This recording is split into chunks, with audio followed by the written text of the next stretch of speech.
Donc le but, ce serait d'isoler l'Algérie, Badis.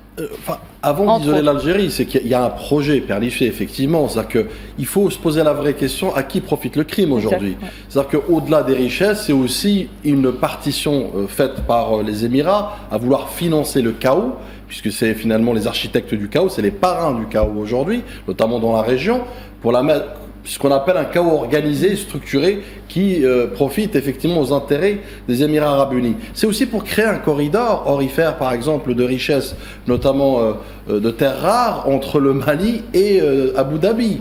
C'est aussi comment isoler d'une manière sécuritaire l'Algérie et rendre ce Sahel une espèce de zone grise, notamment de non-droit. C'est pas un hasard qu'aujourd'hui l'épicentre du terrorisme international s'est délocalisé pour venir plus vers le Sahel. Donc on voit bien qu'effectivement il y a des enjeux sur lesquels les Émirats aujourd'hui mettent tous ces moyens financiers, humains, technologiques également.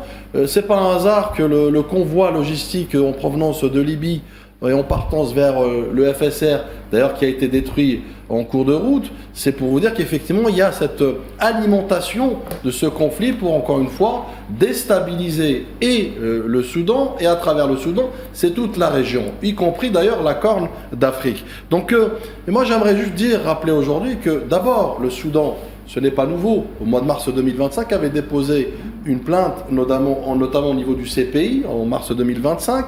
Et aujourd'hui, beaucoup de pays se concertent à vouloir déposer plainte au TPI vis-à-vis de ces exactions, mais surtout ce financement du chaos, notamment dans la région, y compris l'Algérie, d'ailleurs aujourd'hui, qui n'exclut pas cette éventualité. Il y a aussi des organisations de défense des droits humains qui comptent justement déposer plainte contre les Émirats Arabes Unis.